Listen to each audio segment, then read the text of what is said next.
Bom, boa tarde a todos que estão assistindo o nosso pré-ENEM do IFAC. Para mim é uma grande satisfação. Eu sou a professora Paola Alvarez, do Campus Rio Branco do IFAC, e estarei hoje para poder contribuir um pouco no aprendizado das ciências humanas e suas tecnologias, especificamente na área de sociologia. Certo? Então, eu quero agradecer a presença de todos que estão nos acompanhando, tanto aqui como pelo YouTube, ok? Vamos começar. Assim, antes de começarmos, vamos organizar as perguntas, aqueles que tiverem, em dois momentos, em dois blocos. Então, eu falarei no início, certo? E em determinado momento, no meio da nossa aula, nós vamos fazer uma pausa para poder interagir, caso alguém tenha alguma pergunta, certo? E ao final também da aula, também iremos fazer isso, tá bom? Nós vamos entrar no debate da sociologia, e o objetivo aqui, nesse momento, no pré-ENEM, é poder fortalecer um pouco mais o conhecimento com relação às ciências humanas. Para conhecer as ciências humanas, gente, a sociologia, ela contribui numa análise geral. Por quê? Porque é importante, como o caderno das ciências humanas, a parte das ciências humanas, ela vem com muitos textos, com muitas referências históricas, é importante que nós possamos estabelecer a correlação dessas referências históricas com os impactos que se tem na sociedade, certo? Então, esse olhar que a sociologia traz de contribuição. Aí na tela vocês estão vendo vários episódios históricos da nossa humanidade, certo? Alguns do passado, outros de um passado mais recente, outros do presente e outros tendências de futuro, correto?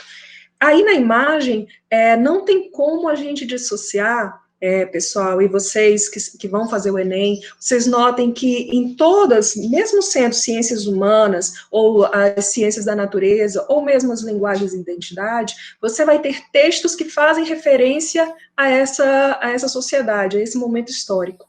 Então, nós não temos como separar isso e dizer assim, não, essa parte é só das ciências humanas. Não, ela está em tudo. Nós precisamos compreender que compreender a sociedade é compreender a nossa própria história, é compreender o cenário, o contexto no qual nós vivemos, e é compreender também as tendências do futuro. Isso vai fazer toda a diferença para você que pretende ter um bom rendimento no Enem, certo? Porque não há como você simplesmente saber qual foi o evento histórico, né? Não tem como você saber somente aqui no cantinho, como aparece, né, da Revolução Francesa, da Revolução Russa, quando é que aconteceu o nazismo, né, que o homem, a figura que está aparecendo é o homem vitruviano, que foi desenhado por Leonardo da Vinci. Não adianta só saber isso, porque o Enem, ele cobra da gente, ele cobra de vocês um conhecimento muito maior, um conhecimento contextualizado. Então, na nossa aula de hoje, nós vamos tratar disso, dessa contextualização. Quando nós falamos um fato histórico, nós falamos das causas que levaram e que contribuíram para esse fato histórico, e falamos também dos impactos que ele teve, a curto prazo e a longo prazo, que é o chamado legado. Tá? Nessas imagens, vocês estão vendo aí várias imagens tristes, certo? E algumas imagens de conquistas que nós alcançamos, né? Sobre isso, eu quero destacar a imagem aqui do voto feminino, né, onde tem aqui as duas mulheres, as sufragistas, representando o voto das mulheres, pedindo o voto das mulheres. Então, quando nós falamos da Revolução Francesa, e a professora Flávia, eu assisti a aula dela ontem, ela comentou sobre isso, sobre o que a Revolução Francesa trouxe de positivo para a nossa sociedade. Uma dessas coisas foi o liberalismo, o voto, a liberdade política de poder votar. Mas a gente precisa entender que essa liberdade não foi conquistada lá na Revolução Francesa, né? O direito ao voto, ele foi uma ampliação do direito político das pessoas até chegar ao ponto que as mulheres puderam votar, né? Que os negros puderam votar. Então, esse olhar macro, ele é necessário, correto? Então, o olhar sobre a sociologia, o olhar das ciências humanas é compreender como todos esses fatos, inclusive este que a gente está vivenciando agora no cantinho direito da tela, que é o da Covid-19, né? Então, nós estamos vendo que nos aeroportos, isso aqui lá na China, já estão medindo a temperatura das pessoas, né? Para poder ver se essas pessoas, elas têm algum sintoma da Covid-19, isso é o Estado interferindo, é o Estado agindo. Então, como é que nós chegamos a esse ponto e como é que isso vai impactar a nossa vida no futuro, né? Para poder chegar à tecnologia prevendo e também podendo vamos dizer, minimizar os impactos negativos de uma pandemia como essa que nós estamos vivendo, correto? Então, aí nas imagens, é só para a gente não esquecer que quando a gente faz uma análise social, passado, presente e futuro, eles se entrelaçam, correto? E é importante que vocês saibam. Eu abro aí a nossa aula, então, com um trecho da Canção do Senhor da Guerra, do Renato Russo, creio que alguns conhecem, né? E ele falava assim, uma guerra sempre avança a tecnologia, mesmo sendo guerra santa, quem te morre no frio. E a imagem de Hiroshima e Nagasaki. Quando a gente fala da sociedade, quando a gente fala do que nós precisamos enxergar no contexto do Enem, nós vamos primeiro nos reportar a que momento histórico isso reflete. Quando eu leio uma questão do Enem e quero interpretar essa questão, eu preciso recordar não só o momento histórico, como o contexto que fez parte disso, né? Aí a bomba de Hiroshima e Nagasaki. A ciência que até então avançava para melhoria, também pode se tornar algo negativo e que trouxe um impacto negativo para as nossas vidas. Então, a nossa aula hoje vai ser dentro das dimensões sociais, as dimensões sociais que envolvem essa análise para o Enem, correto? Então, em grosso modo, nós vamos dividir nossa aula em dois momentos. Um primeiro momento para a gente poder enxergar essas relações e um segundo momento para a gente poder ver isso, como é que isso aparece no Enem. E aí eu trouxe algumas questões também para a gente pensar junto, refletir junto e responder junto, ok? Bom, basicamente, nós temos três dimensões sociais na sociedade. Nós temos a dimensão econômica, que se refere diretamente aos modos de produção.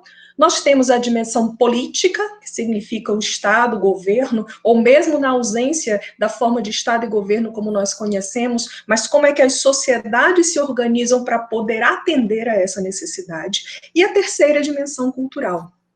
Essas três dimensões, apesar de diferentes, elas estão intrinsecamente ligadas, correto? Elas não estão dissociadas, e vocês vão ver isso, né?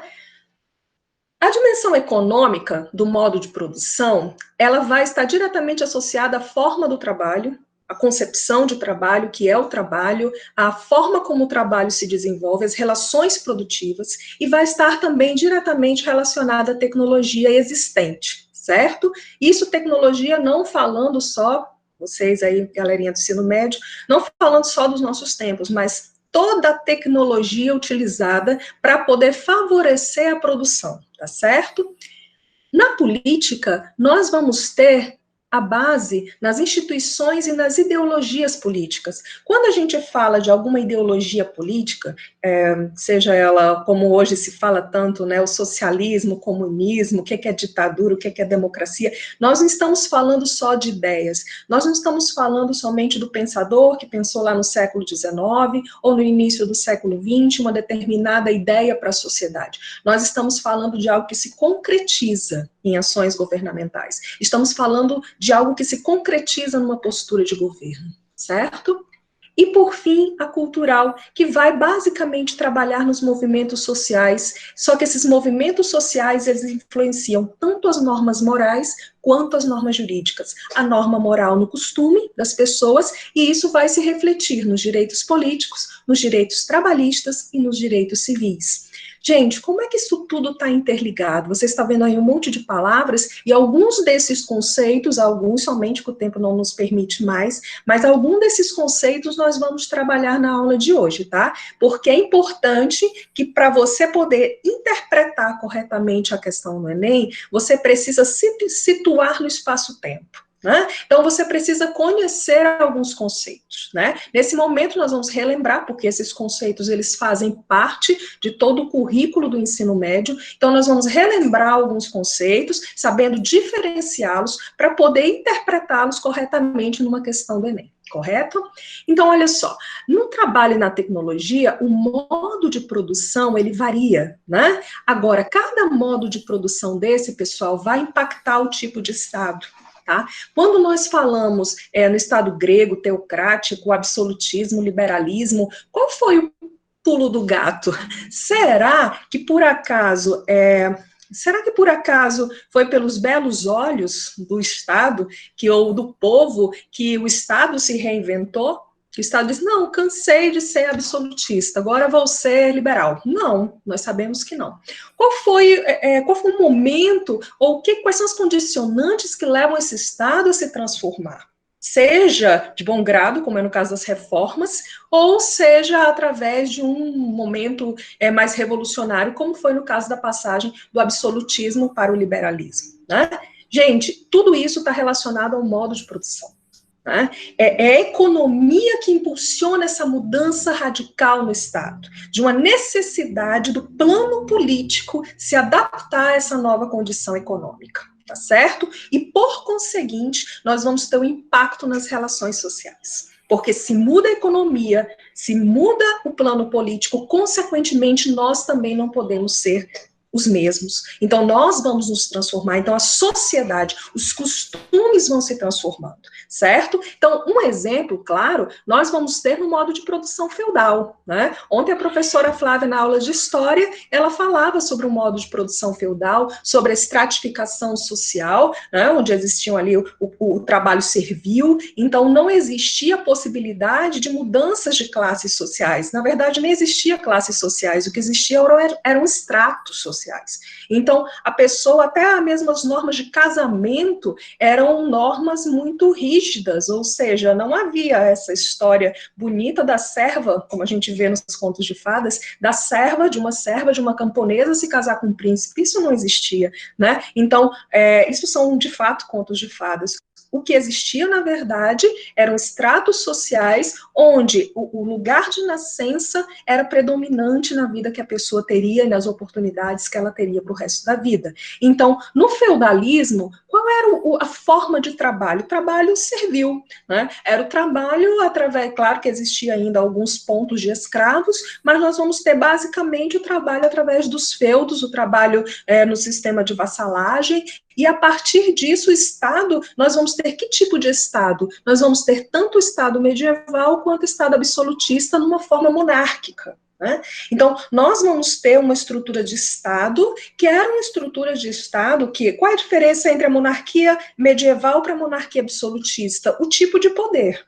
Né? Então, qual era o direito dos reis, né? Quando se escreve o direito divino dos reis? Era o direito de sangue, né? Não existiam eleições para o rei, existia uma sucessão que era a partir da linha sanguínea, né, do fator sanguíneo. Então, o rei deveria ter herdeiros, homens, para poder sucedê-lo, era assim que tinha, certo? A monarquia medieval, ela tinha uma característica que ela, vamos dizer assim, os reis, eles tinham um poder um pouco mais restrito, porque os feudos comandavam cada um a sua área, né? Então, existia um poder de lei, né, com os clãs, com tudo. Quando nós falamos do absolutismo, nós vamos ter o poder absoluto dos reis, que é quando já há um declínio, um enfraquecimento do sistema feudal, o sistema absolutista automaticamente começa a mandar muito mais. Então, nós vamos ter aqui um plano político diretamente associado à questão econômica, tá?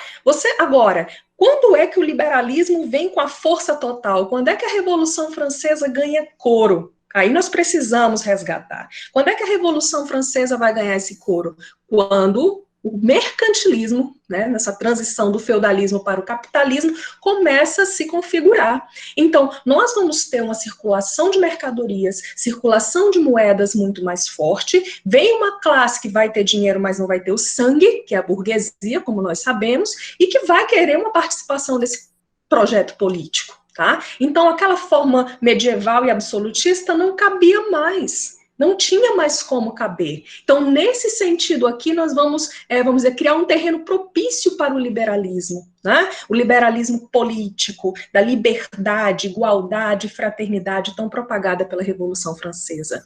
Aí, notem que isso vem um efeito onda. A partir do momento que eu tenho uma mudança do meu sistema produtivo, a partir do momento que eu tenho uma mudança no meu plano político, a sociedade fica a mesma? Negativo. Né?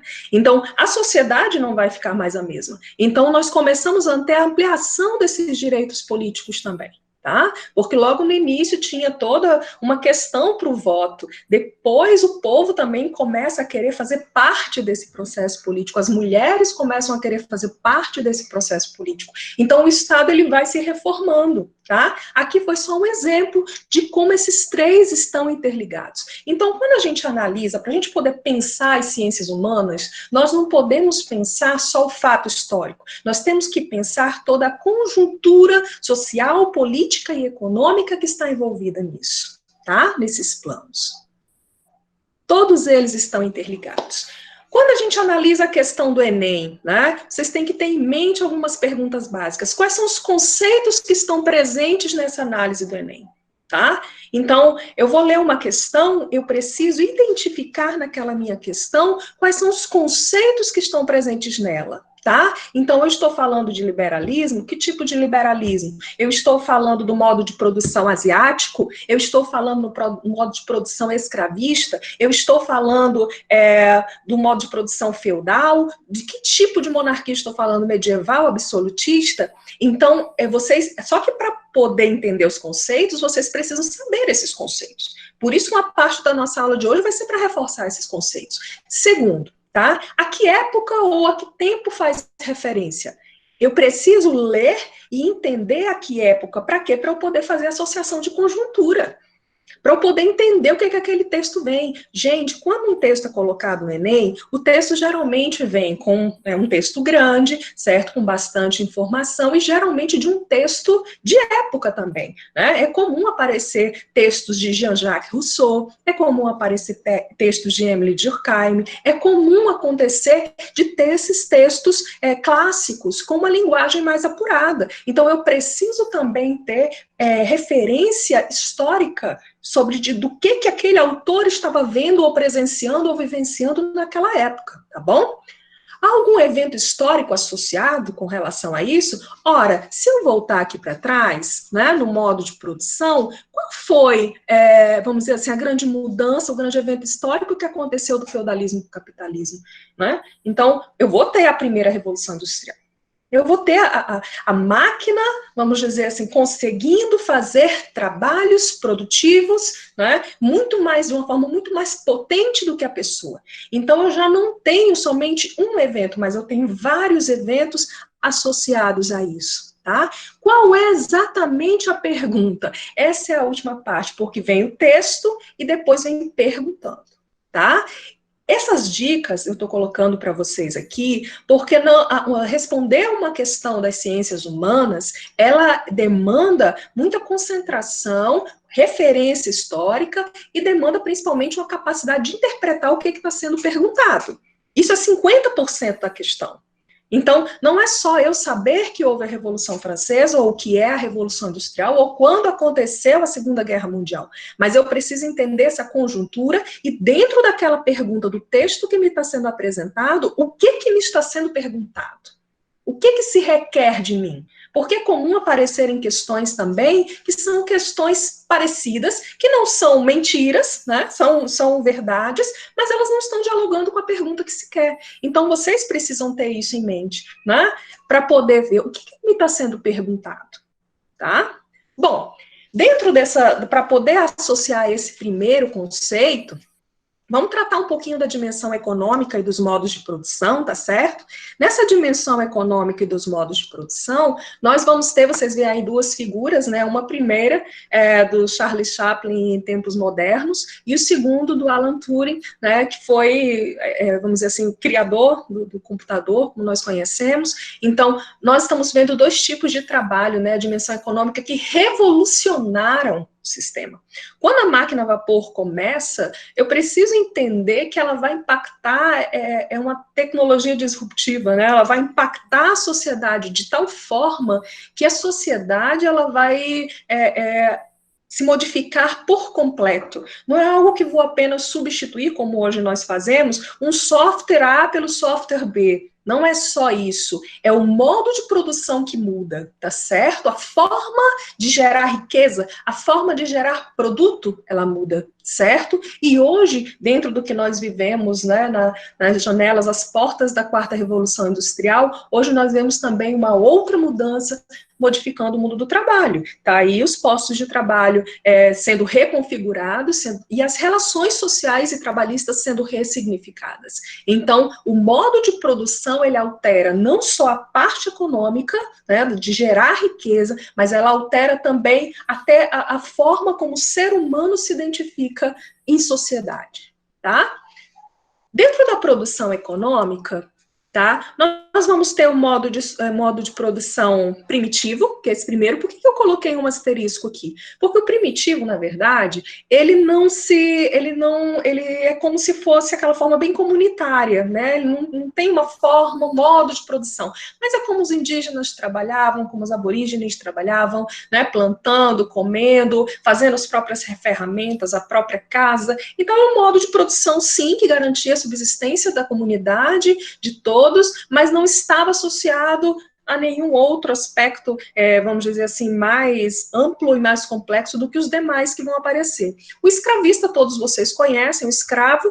O asiático, ele vai ser um modo escravocrata também, e aí vocês precisam diferenciar o que é o escravista do asiático, tá? O modo de produção escravista, você vai ter os escravos diretamente vinculados aos senhores de escravos, tá? Que é o que aconteceu, por exemplo, na Europa, no Brasil, certo? Nós vamos ter aqui, principalmente na América do Sul, nós vamos ter a presença de escravos muito fortes, e esses escravos eram propriedade, tal qual um boi, uma vaca, um cavalo, eram propriedade do senhor de escravos, tá?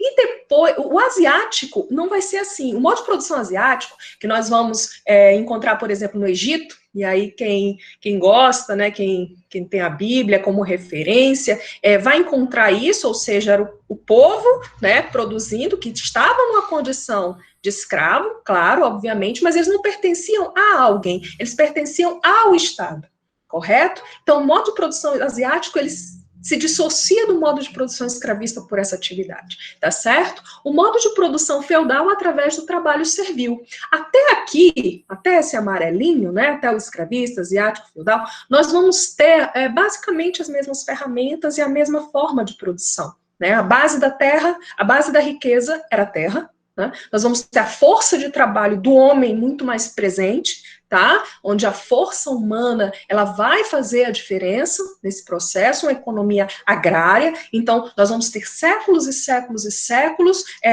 de uma forma de produção basicamente utilizando os mesmos recursos. Quando é que isso muda? Isso muda no modo de produção capitalista, tá? Quando nós temos a substituição do homem, da força do homem pelas máquinas, tá? Que o homem passa a ser uma outra função, como aquela figura do Charlie Chaplin, nós vamos ter o homem numa outra condição, tá? O homem numa condição de parte daquela máquina, de operacionalização da máquina e de uma parte do processo, como o modo de produção fordista, né? Então, você não vai ter o trabalhador construindo todo o produto do início ao fim. Você vai ter o trabalhador em uma das etapas do processo, certo? Associado diretamente a uma máquina, para que no final você tenha um modo de produção. Isso foi um impacto tremendo na sociedade, não só pela forma como fabricar produtos, mas também pela forma como o trabalho se representa. Então, o trabalho deixa de ser algo concreto, como a gente chama, né, das famílias unidas trabalhando a terra, lavrando a terra, ou fabricando coisas, pessoas eram conhecidas por seus ofícios, né, até no sobrenome. Nós vamos ter no modo de produção capitalista uma dissociação disso, a partir do trabalho assalariado, que é o chamado trabalho concreto, ou seja, o trabalho, ele passa a ser uma mercadoria, fazendo referência a Karl Marx. Por quê? Porque o trabalhador, ele estava no canto dele, só tinha tinha força de trabalho, ele vai fazer o quê? Vender essa força. Né? Só que ele não vai vender essa força por terra, ele não vai vender essa força por produto, ele vai vender essa força por dinheiro, por um salário, certo? Então, o modo de produção capitalista, ele vai mudar, vai criar um impacto nas relações. E é importante que a gente entenda que não existiu somente uma revolução industrial. Tá bom? Então, não existiu somente uma. A gente, às vezes, faz referência à primeira Revolução Industrial, porque, de fato, foi, vamos dizer assim, o que criou mais impacto. Mas ela não foi a única. Ao longo da história, que eu estou mostrando no slide para vocês, nós tivemos a parte da mecanização, da eletricidade, da computação, até chegarmos no que se chama da internet das coisas, a indústria 4.0, que nós estamos falando na quarta Revolução Industrial. Tá? Então, que está alterando também a nossa forma de produção. Então, o que é revolução? Revolução é mudança drástica. Então, nós tivemos uma mudança drástica na forma de produção na primeira, com a máquina, depois nós tivemos com a eletricidade uma ampliação da velocidade dessa produção, certo? Nós tivemos com a computação uma mudança na dinâmica da produção, tá? Então, o trabalho intelectual sobe, ganha uma importância espetacular, até chegarmos hoje na IA, na inteligência artificial. Né, que é algo muito louco, né, quando a gente pensa na inteligência artificial, do que hoje uma inteligência artificial é capaz de fazer. O mundo do trabalho não será mais o mesmo, isso nós já estamos presenciando. Vocês que farão o Enem no futuro, né, vocês também já estão sentindo esses impactos dessa mudança no modo de produção. Então, não se pode dizer que a mudança do modo de produção ficou só lá nas fábricas ou nas empresas, de forma alguma, ela chega até nós, né, de uma forma ou de outra. Tá? E o modo de produção socialista, né, como chamam, por quê? Porque o socialismo, na verdade, foi uma ideia em contraposição ao modo de produção capitalista. Porque o modo de produção capitalista pressupõe que, de um lado, você tem aquele que é detentor, né? E aí, lembrando que Karl Marx, nós precisamos entender o contexto, né? Lembra? Então, quando Karl Marx faz a crítica ao capitalismo, ele faz a partir da lógica do que ele enxergou na época, né? Então, o que ele enxergava na época? Fábricas, o trabalho braçal, o trabalho mecânico humano, né? Então, ele enxergou aquele cenário. E dentro daquele cenário, né, surge críticas e contraposições a esse modo de produção, associando uma ideia de que, e se, em lugar do trabalhador que nada tem, trabalhar e receber um salário que mal dá para ele viver, por que esse trabalhador não trabalha e partilha junto com os demais trabalhadores a renda do seu trabalho, né? Se o trabalhador tudo produz, se a classe trabalhadora tudo produz, a ela tudo pertence. Né? E aí surge uma ideia de uma mudança desse modo de produção, que não seria mais a partir da propriedade privada, mas a partir do social, da extinção das classes sociais. Tá? Então, só para poder diferenciar isso tudo. Por que eu chamo a atenção em especial ao capitalista? Porque ele é o que vigorou, ele é o que vigora, né? Falamos na China, falamos em outros países, mas, na verdade, quando a gente olha o modo de produção, a gente percebe o capitalismo intrínseco. Né?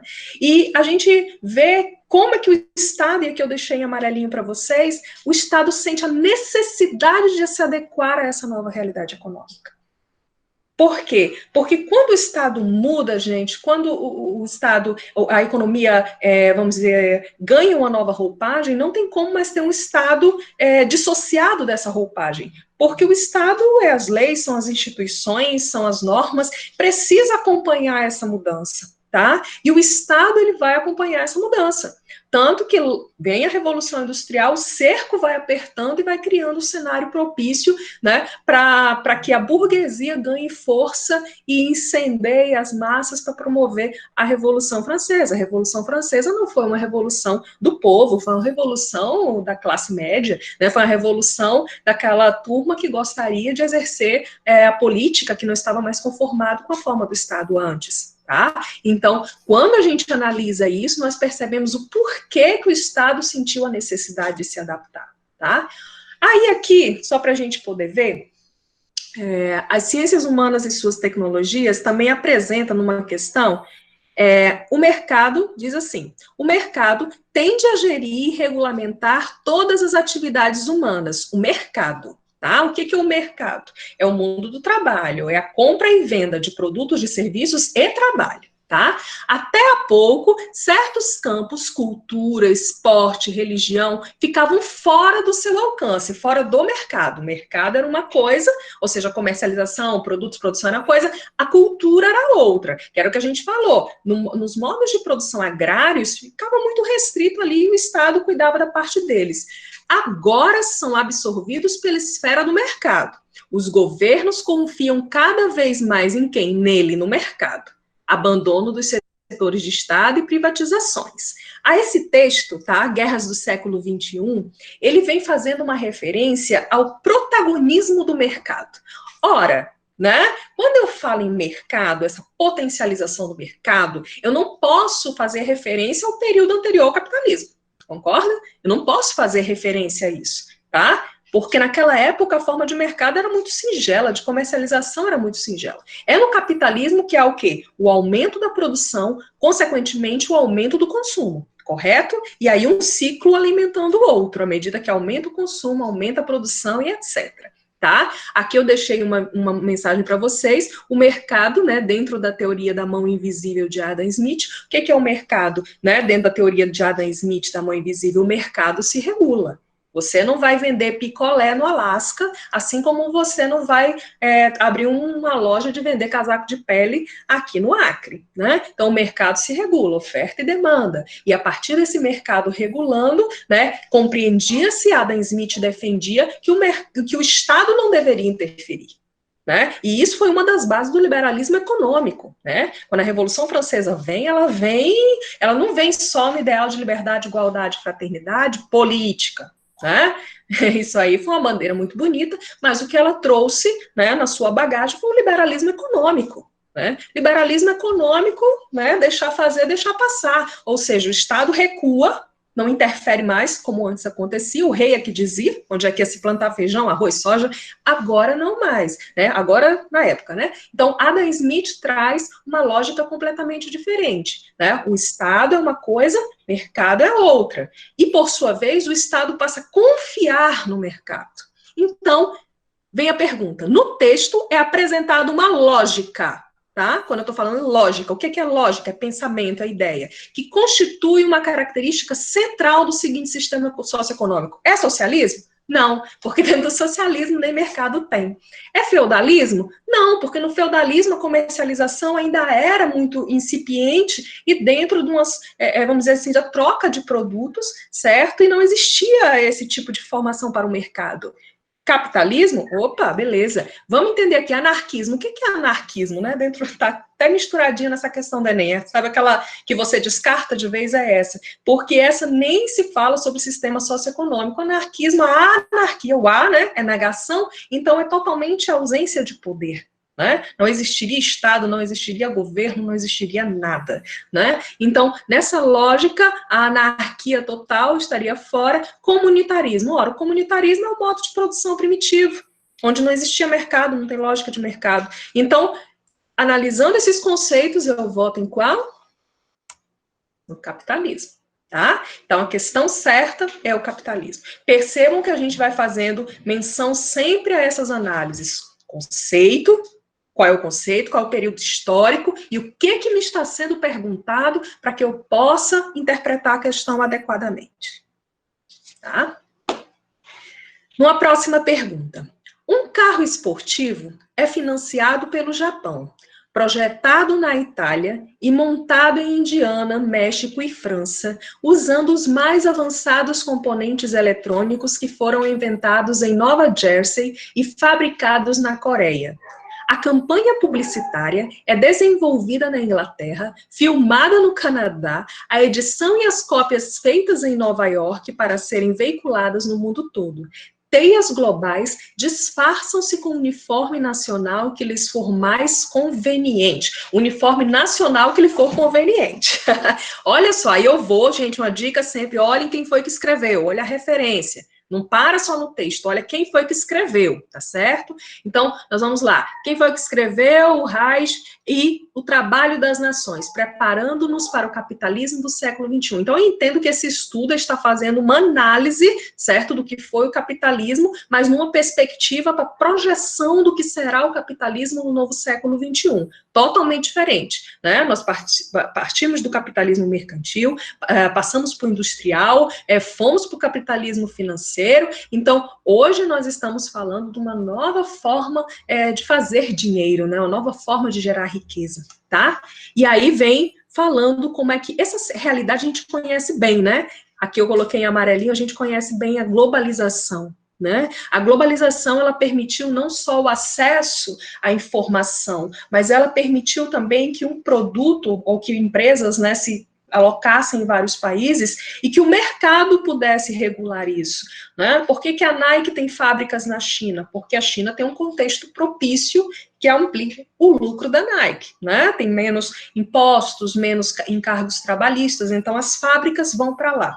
Por outro lado, tem outros lugares que, vamos dizer, a propaganda é melhor. Dá para investir em propaganda na China? Não, mas dá para investir em propaganda em outro lugar, no Canadá. Então, permite que as empresas possam fazer essa montagem. Esse fenômeno é a globalização. Tá? E aí, quando a gente faz esse destaque para tudo isso, nós conhecemos muito bem. E diz assim, a viabilidade do processo de produção ilustrado pelo texto pressupõe o uso de... Pressupõe o quê? Quais são os conceitos que estão aí? Nesse primeiro conceito, eu já vou de cara na globalização, tá? Então, essa questão das multinacionais, do mercado global, automaticamente eu já tenho a globalização, então eu estou falando de um tempo mais recente. Tá? Quais são os momentos históricos vinculados? O momento mais recente.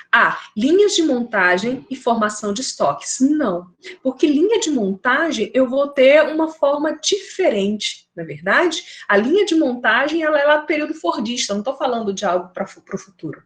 Empresas burocráticas, ora. Vamos pensar, empresas burocráticas e mão de obra barata. Você diz, opa, mão de obra barata, né? A senhora disse que a Nike foi lá para a China por causa da mão de obra barata. Empresas burocráticas, pessoal, a burocracia, ela não cabe num novo formato do século XXI, do capitalismo, não cabe. O que é a burocracia? É eu estabelecer etapas, né, regras, normas a serem cumpridas, a serem atendidas. Cada vez mais hoje o que o capitalismo defende, o capitalismo do século XXI, os negócios no século XXI, é justamente o contrário, é a ausência da burocracia, né? É a facilidade, são os mercados comuns que possam comercializar, comprar, vender, sem tanta burocracia. Então, aqui, cuidado, tá certo? Então, eu já automaticamente saio. Controle estatal e infraestrutura consolidada. Infraestrutura consolidada, ok, mas controle estatal? Vamos lembrar lá no passado. Lá no passado havia um controle estatal muito mais forte, né, por parte da monarquia, por parte... Isso cabe agora? Né? Não, pelo contrário, o que se discute é justamente uma redução desse controle estatal. Que o mercado se regule. Quando a gente fala outro conceito que aparece aí intrínseco, é o neoliberalismo, ou seja, o capitalismo do século XXI é um capitalismo que quer um Estado, que demanda um Estado neoliberal, que não é aquele liberal total, libera tudo, mas é um Estado mínimo, ou seja, é um Estado que está ali cuidando do papelzinho dele, mas que deixa o mercado ir embora. Então, o controle estatal também está fora. Organização em rede e tecnologia da informação. Opa, coisa boa, né? Então, quando a gente olha isso daqui, nós vamos ter uma resposta para isso, organização em rede e tecnologia da informação. É o que o mundo do trabalho está se configurando nesse ponto, tá? Então, nós vamos ter uma empresa, que a empresa, ela tem sede em Singapura, mas ela foi originada nos Estados Unidos, tá? Ela tem filial no Brasil, tá? Então, nós vamos ter isso, e isso tudo é possível graças a quê? A tecnologia da informação, né? Hoje eu estou aqui falando no pré-ENEM, transmitindo uma aula, automaticamente essa aula pode estar vendo, a pessoa pode estar vendo no YouTube, e não necessariamente está vendo aqui do Acre, ou do Brasil.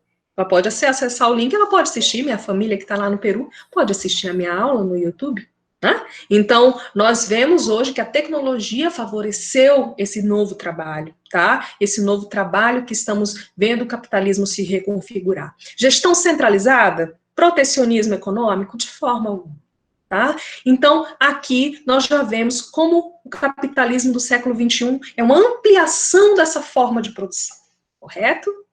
Olha só o que diz aqui, nessa próxima questão.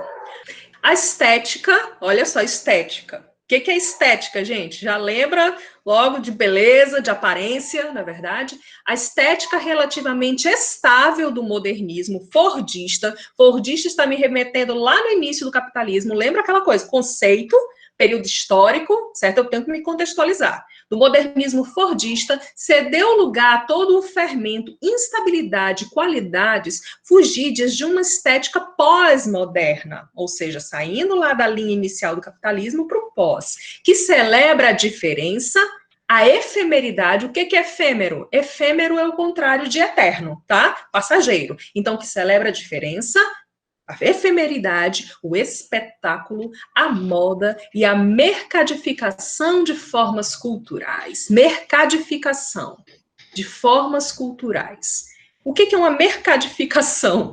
É a troca, né? Venda, compra e venda de hábitos, formas culturais. Cultura é hábito. Tá? Quem foi que escreveu? Harvey, a obra é Condição Pós-Moderna, uma pesquisa sobre as origens da mudança cultural. Então, eu estou entendendo que esse autor está discutindo sobre isso, sobre mudança cultural. E o que é mudança cultural, gente? Não é só lá das populações tradicionais, não, uma mudança cultural. De cultura, uma mudança de hábito. Correto? Então, eu já tenho aí alguns itens associados à minha análise, tá certo? Eu estou me referindo ao capitalismo, às mudanças investidas no capitalismo que geraram uma mudança de hábito, tá certo? E aí diz a pergunta: no contexto descrito, as transformações estéticas impactam a produção de bens por meio da... Tá? As transformações estéticas. O que são estéticas? Layout, né? A cara, né? A forma, a aparência, tá? Impacta a produção de bens. Isso é uma novidade, né? Então, é uma novidade do novo tempo. O novo tempo, ele está dizendo que os bens têm um forte impacto estético. Vamos lá para as alternativas. O que me está perguntando? Está perguntando que as transformações, como é que as transformações estéticas impactam a produção? Quais desses itens impactam a produção de bens a partir da estética? Tá? Letra A. Promoção de empregos fabris integrados a linhas de montagem. Empregos fabris das fábricas. Será que quando eu estou falando de estética, eu estou falando disso? De linha de montagem? Não. Lembra do contexto histórico? Né? Se eu estou falando lá do pós-moderno, eu não posso estar falando do fordismo. Então, pronto, já anulou. Ampliação dos custos de fabricação impulsionada pelo consumo. Opa, um elemento aqui interessante. Consumo. O consumo se impulsiona. Mas será que está me perguntando de ampliação de custo de fabricação? Será que a pergunta, ela que está falando sobre estética, ela está se referindo a isso, né? A ampliação dos custos? Não, ela não está se referindo à ampliação de custos. Ela está dizendo o que impacta a produção. Próximo, redução do tempo de vida dos produtos acompanhadas da crescente inovação. Aí são dois conceitos que nós vamos observar já já. Eu vou para a letra D, guardem essa C na caixinha, eu vou para a letra D e E. A D diz diminuição da importância da organização logística utilizada pelos fornecedores. Essa nem cabe, né? A organização logística é tudo para um sucesso do negócio. Então, expansão de mercadorias estocadas, aliada a maiores custos de armazenamento. Gente, o que o capitalismo mais quer, principalmente pós-moderno, é reduzir custo. Que o capitalismo pós-moderno quer reduzir custos, seja com trabalho, seja com qualquer outra coisa. Tanto que quando uma empresa tem um superávit, tem um crescimento nos seus lucros, obviamente, onde é que ele investe na modernização da sua empresa. Para quê? Para poder reduzir custos. Né? Então, quando a gente olha aqui essas, nenhuma, mas quando a gente olha C, a gente vai ter uma resposta interessante. Redução do tempo de vida dos produtos. Gente, estética. Redução do tempo de vida dos produtos acompanhado de crescente inovação. Quando a gente fala nisso, dois conceitos aqui que eu trouxe, tá? Primeiro, aliás, três, né? O primeiro, o estímulo ao consumo. Teria graça se eu tivesse aqui o meu celular, né? E meu celular durasse 10 anos? É bom quando a gente tem um celular que dura 10 anos, mas esse celular que dura 10 anos, ele não favoreceria a indústria, não é verdade? A compra e a venda. Por que não favoreceria? Porque se eu tivesse um celular de 10 anos, eu não precisaria usá-lo, né? Comprar outro que durasse tanto tempo. Tá? Outra coisa, ainda que ele durasse todo esse tempo, ainda que porventura eu quisesse, mas poxa, eu estou vendo outros modelos mais bonitos. Quando a gente fala em estética, quando a gente fala em espetáculo, essa palavra aqui só me lembra o Jobs, né? O Steve Jobs. Ele fazia todo aquele desejo pelo celular da Apple. Então, nós vamos ter o estímulo ao consumo, se consegue como? Fazendo com que as pessoas comprem. Que tipo de conceitos estão associados? Primeiro, a obsolescência planejada. E segundo, a obsolescência perceptível. A obsolescência é tornar algo obsoleto, é tornar algo sem uso, sem necessidade, né?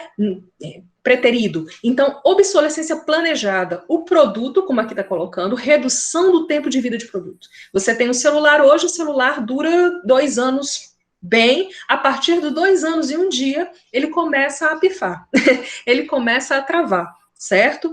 Isso aqui é obsolescência planejada. Né? A indústria planeja para que aquele produto não dure mais do que um determinado tempo, justamente pelo estímulo ao consumo. Isso é condição pós-moderna. Tá? Eu tenho que entender a lógica do capitalismo. Tá? Obsolescência perceptiva. Tá? Como é que eu posso ter a indústria planejou para durar 2 anos, mas saiu, depois de 1 ano, saiu um novo celular, que vocês sabem que o celular, né, tá saindo o S1, S2, S3, já estamos no S, perdi a conta. Então, nós temos celulares todo ano saindo, né, e a obsolescência não é planejada, mas sim perceptiva, e isso ataca o consumidor. É o consumidor que sente o desejo de comprar. Tá certo? E isso está diretamente associado a isso. Então, quando eu vou responder essa questão, na estética, automaticamente eu estou falando daquilo que o consumidor percebe como desejável, como necessário. E a indústria, claro, né, de uma forma muito, vamos dizer assim, muito estratégica, consegue captar isso. Então, a minha questão certa é redução do tempo de vida dos produtos acompanhada de crescente inovação. Correto? Então, vejam, nós também vamos ter aqui uma outra questão que diz assim: o espírito humano controla as máquinas cada vez mais potentes que criou. O espírito humano controla as máquinas cada vez mais potentes que ele criou. Mas a lógica dessas máquinas artificiais controla cada vez mais o espírito dos cientistas, sociólogos, políticos e, de modo mais abrangente, todos aqueles que, obedecendo à soberania do cálculo, ignoram tudo que não é quantificável, ou seja, sentimentos, sofrimentos, alegrias dos seres humanos. Essa lógica é assim aplicada ao conhecimento e à conduta das sociedades, e se espelha em todos os setores da vida. Esse texto é de Edgar Morin, e ele escreveu sobre o método 5, a humanidade da humanidade. Tá? Se você não conhece Edgar Morin, mas ele faz uma análise, certo, sobre como é que nós estamos tratando a ciência, tá? Como é que nós passamos por um momento de supervalorização da ciência. E aí, quando ele faz essa crítica aqui, a lógica das máquinas artificiais controla o espírito dos cientistas, ou seja, nós nos tornamos reféns de dados. Sociólogos, olha aí eu entrando na jogada, né, enquanto sociólogo, políticos, né, e de modo mais abrangente, todos que, obedecendo à soberania do cálculo, ignora tudo aquilo que não é quantificável. Então, nós temos visto esse fenômeno no mundo hoje, tudo são números, não é verdade? Então, qual é o percentual de mortes, né, os alunos, né, quantos passaram, quantos ficaram. Então, nós temos aí uma lógica de números. Qual é o número aceitável de mortes? Vou fazer uma provocação, né? A gente está na plena onda do Covid-19. Qual é o número aceitável de mortes? Né? Você diz, é 10% o número aceitável de mortes no percentual do contágio. Quem são esses 10%? O que representa isso? Né? Porque parece que ao falar de números, morreram 10% só do total de contágio, parece que é pouca gente. Né? E nesse ponto a gente acaba se perdendo. Né? Por quê? Porque a gente acaba vendo que parece que a gente não enxerga mais o rosto, né? Cada uma dessas pessoas que morreu é aceitável, né? É aceitável que morra, né? Será que não estaríamos perdendo a nossa humanidade por conta de números? É essa reflexão que Edgar Morin traz, Tá? E aí ele vem trazendo, coloquei aqui amarelinho para vocês, o modelo tecnológico influenciando o mundo do trabalho e o comportamento do trabalhador também. Até as nossas análises, quando ele fala de cientistas, de sociólogos, de políticos, até as nossas análises, elas vêm carentes de humanidade, certo? Por vezes, né? E ele faz a pergunta, lembra? Contexto histórico, conceitos e tal. Então, vamos lá, nós estamos falando de um mundo hoje. Edgar Morin está fazendo a crítica a quem nós somos hoje, enquanto pessoas, enquanto seres humanos, que nós estaríamos perdendo a nossa humanidade. Com relação a isso, ele faz a pergunta, no contexto atual, essa crítica proposta por Edgar Morin se aplica a... Aí você diz, professora, eu nunca ouvi falar no Edgar Morin, mas olha aqui como esse texto está falando da tua vida hoje. Está falando do que a gente está vivendo hoje, tá? Então, você precisa captar isso, tá? Do que está se tratando. Por isso que eu estou dizendo, leia aqui do que se trata o texto, venha. Vamos para a pergunta. O que ele está perguntando? Está dizendo que a crítica do Edgar Morin se aplica ao quê? Vamos ver com o que dialoga. A intensificação das relações interpessoais. Uai. Ele está fazendo uma crítica, e aqui já dei a resposta sem querer, tá? Que eu cliquei errado. Mas, no contexto atual, essa crítica proposta, ela vai da intensificação das relações? Não, ele está falando justamente o contrário, né? Que nós estamos nos distanciando da nossa humanidade. Descentralização do poder econômico? Não, de forma nenhuma ele está falando, nem falou sobre essa economia, apesar de que a economia tem a raiz aí, lembra que está tudo interligado, economia, política e relações, e a cultura, né? Então, o plano econômico, o plano político, o plano cultural estão interrelacionados, mas ele não falou nesse momento sobre a economia. Fragmentação do mercado consumidor? Não, de forma alguma, ele sequer citou esse plano, mas ele vem aqui, valorização do paradigma tecnológico. Palavras, gente, como eu falei, vocês precisam estar preparados, e aí com o professor Sérgio, é bom também, né, na língua portuguesa, vocês precisam ter o vocabulário de vocês amplo, tá? O que é paradigma? Paradigma é um modelo, tá? Então, a valorização do modelo tecnológico. O que é esse modelo tecnológico? É um modelo onde a tecnologia está tomando todos os espaços, né? Onde nós não aceitamos mais fazer nada sem a tecnologia, ou pelo menos não queremos. Onde a tecnologia, ela se sobressai e ela modifica a nossa vida completamente. Tá? Ao passo que nós fomos, vamos dizer, ampliando o nosso conhecimento e ampliando a nossa tecnologia, isso trouxe pontos positivos e trouxe pontos negativos também, e nós precisamos estar alertas a isso, tá? Então, a crítica que ele faz é dessa valorização desse modelo tecnológico. O que tem a ver o modelo tecnológico com essa falta de humanidade, né? Isso aí, vocês que são aí da geração milênio, sabe isso muito bem, né? Vocês estão vendo que cada vez mais as famílias não convivem, cada vez mais nós, vamos dizer assim, precisamos de menos contato justamente por todo esse aparato tecnológico. E tudo isso, esse modelo tecnológico, ele não só mudou o mundo do trabalho, ele não só mudou a política, ele mudou o nosso reconhecimento, né? Ele mudou a nossa percepção enquanto seres humanos, enquanto seres sociais. Tá? Ele ressignificou relações. Eu gosto dessa palavra ressignificar, porque não é que trouxe prejuízos, não. Ela alterou a nossa percepção, ela deu um novo significado, tá? E, por fim, simplificação das atividades laborais. Não, tá? Então, dentro dessa condição, nós vamos ter a valorização do paradigma tecnológico, porque como uma consequência dessa mudança do mundo do trabalho, tá? O que existe os modos de produção não capitalistas? Existem, todos esses, primitivo, escravista, asiático, feudal, socialista. É aquela coisa, na época, né, das primeiras ideias socialistas, precisávamos entender o contexto que aqueles pensadores estavam vendo, né? Então, os pensadores, eles estavam percebendo uma fragilidade ou uma forma extremamente desigual de exploração do trabalho assalariado.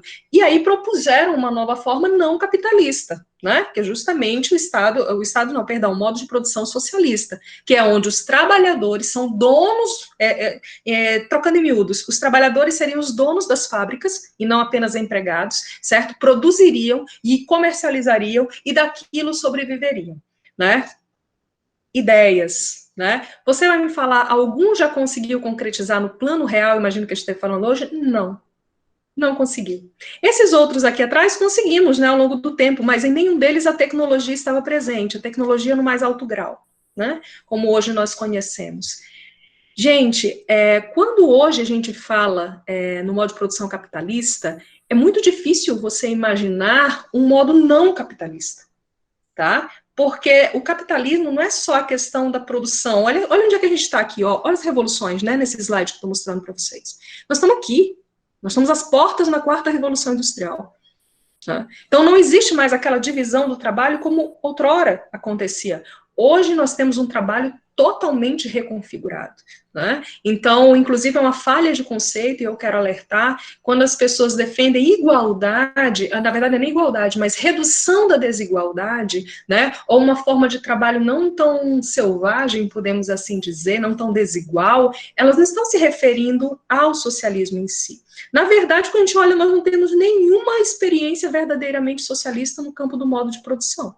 O que teve foi o Estado, né, dominando os modos de as fábricas, dominando os meios de produção, as terras, e ali se estabeleceu uma forma, né, completamente avessa à teoria original. Hoje, né, quando os pensadores falam, e aí eu recomendo inclusive o Yuval Harari, que é um historiador muito bom, eu gosto muito do Yuval Harari. O Yuval Harari, ele diz que o próprio Marx revisaria os seus conceitos se fosse no dia de hoje, porque hoje, com a tecnologia que se tem, com os meios de produção que se tem, com o individualismo em larga escala, que a gente não pode esquecer, gente, a gente fala em igualdade, nós queremos ser iguais, né? Tem um pensador chamado Alexis de Tocqueville, e esse pensador, na Revolução não, na França, né, ele falava isso, ele dizia, sabe por que vamos dizer, algumas ideias de igualdade não dão certo? Essa igualdade tem que ser a igualdade formal, a igualdade de oportunidades, a igualdade perante a lei, mas não a igualdade, todo mundo igual, vestido igual, fazendo a mesma coisa, porque nós não queremos ser iguais. O capitalismo, ele tem uma base, vamos dizer, está assentado sobre uma base filosófica muito forte, que é o individualismo. E nós chegamos ao extremo desse individualismo. Né? Se a gente for comparar o que era o individualismo no período imediatamente pós Primeira Revolução Industrial, e o que é hoje, as portas da Quarta Revolução Industrial, nós não podemos dizer que vamos dizer, o individualismo é a mesma coisa, de forma alguma. Né? As carreiras se pulverizaram, né? E com essa pulverização das especializações, das carreiras, de tantos trabalhos e de tantas profissões que hoje em dia existe, é muito difícil você ter uma consciência de classe coesa, tá? Então, o modo de produção fora o capitalista existiu, tá aí, primitivo, escravista, até hoje existe, né? Se você for, por exemplo, numa aldeia indígena, numa mais afastadinha, né? Então você vai ter um modo de produção primitivo, né? Você vai ter. Agora, esses outros aqui, eles desapareceram, e não foi uma decisão de desaparecer, de dizer assim, não, pronto, cansei, né? Não vou mais praticar o modo de produção feudal. Não foi, é a tecnologia.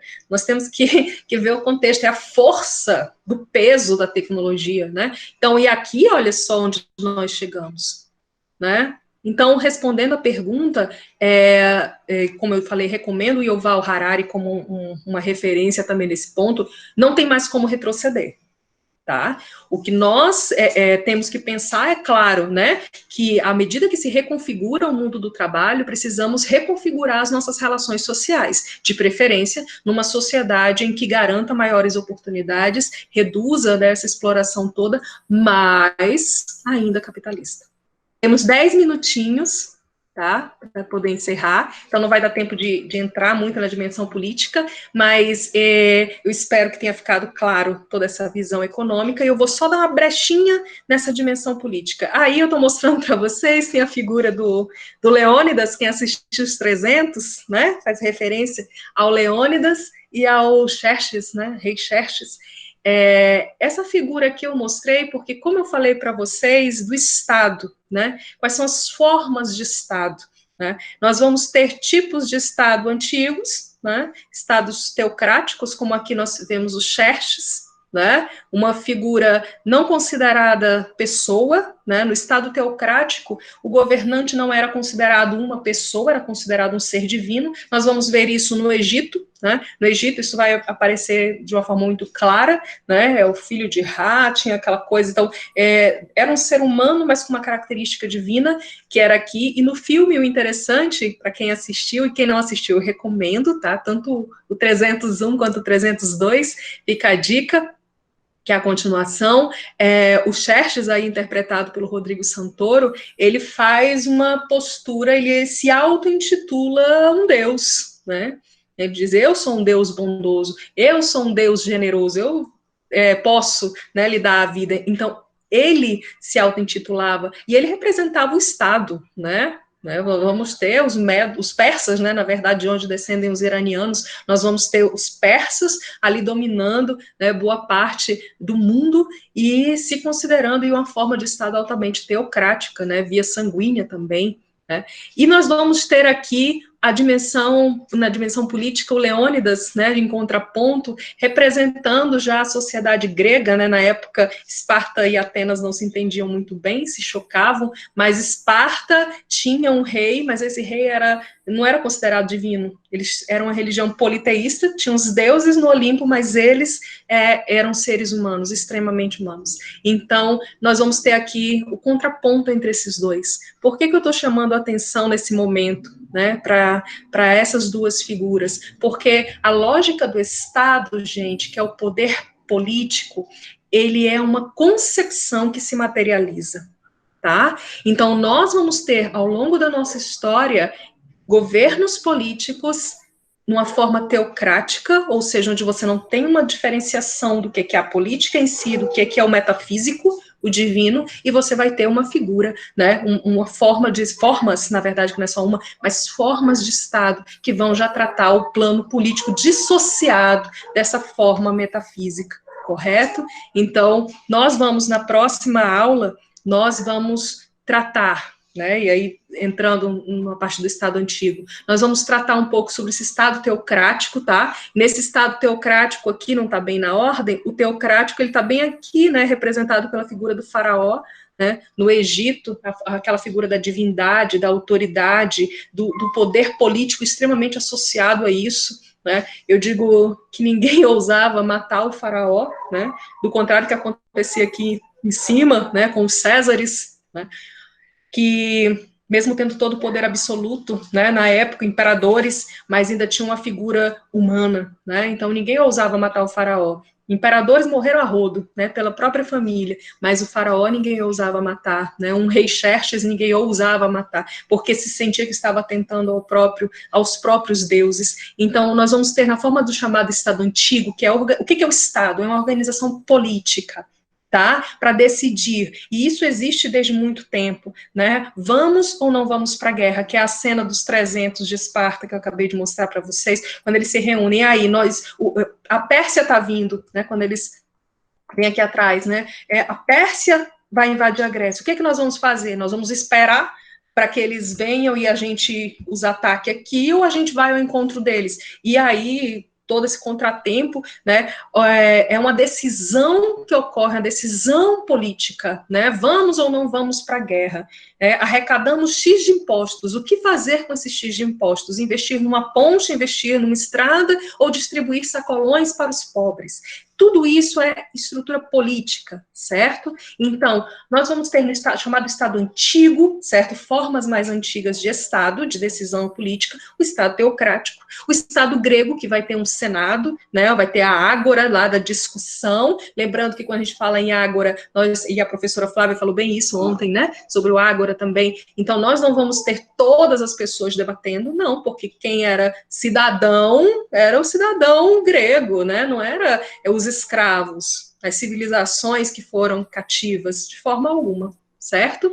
Vamos ter o Estado romano, com o imperador aqui, do gladiador, outro filmaço, né? Porque essa imagem, né, do para cima ou para baixo, era o poder da vida ou da morte, né? Eles tinham esse poder, mas o romano, o Estado romano, ele já vai se alicerçar, tá, em algumas normas que vão dar origem à nossa democracia, tá bom? E o Estado medieval, né, como a gente conversou antes, com a monarquia, tá? Igreja e Estado bem associadas, né? A Idade Medieval, a Baixa Idade Média, chamada Idade das Trevas, foi um período onde a Igreja tinha poder de Estado, né? Então, você ser excomungado, como Martinho Lutero foi, você ser excomungado significava você perder os seus direitos civis. Hoje em dia, se você for expulso da igreja, né, de qualquer uma das igrejas, você só perde o direito de ir à igreja, né, ou de ser bem quisto na igreja, mas você não perde o direito ao voto, por exemplo, né? Nesse caso, as pessoas não podiam mais ter propriedade, não podiam mais ter voto, caso fossem excomungadas da igreja. Então, nós vamos ter aqui, certo, formas de Estado antigo, tá, que vão, vamos dizer assim, configurar e, infelizmente, né, porque a gente carrega esse DNA cultural, nós vamos ter ainda resquícios na modernidade de algumas práticas desses Estados antigos, ok? No meu relógio são 15h15, tá? Eu queria ver se tem mais alguém, de repente, com alguma pergunta, certo? Porque na próxima aula eu vou entrar nessa dimensão do Estado de uma forma mais profunda, trazendo as visões do Estado moderno, certo? O absolutismo, o liberalismo, o que foi a teoria contratualista de Thomas Hobbes, de John Locke, de Rousseau, a crítica marxista, tá? Ao que foi esse Estado liberal e ao que o Estado seria, porque isso tudo é importante para a gente poder entender e interpretar as questões que vão vir no Enem, como as que eu irei apresentar amanhã no segundo tempo. É importante a gente discutir, pessoal, para além de Enem, né? Como eu falei para vocês, não tem receita de bolo, não tem. Uma coisa é eu decorar regras da crase, decorar os porquês. Nas ciências humanas não tem como fazer isso, tá? Nas ciências humanas eu não tenho como passar uma receita de bolo para vocês. Fica valendo aquelas dicas iniciais que a gente comentou lá naquele slide, tá? O que eu preciso entender? Conceitos. Eu não consigo entender conceitos se eu não entender a história, tá? Então, eu preciso entender. Se eu tenho uma questão perguntando o que é liberalismo, aliás, se eu tenho uma questão mencionando o liberalismo, se eu tenho uma questão mencionando o sufrágio, se eu tenho uma questão, eu preciso entender esses conceitos. E esses conceitos eu só entendo estudando. Tá? É como diz, é a hora, né, de sentar, estudar, tá? Acompanhar, porque isso não ficou lá no passado, todos esses conceitos fazem parte da nossa vida hoje. Que época faz referência?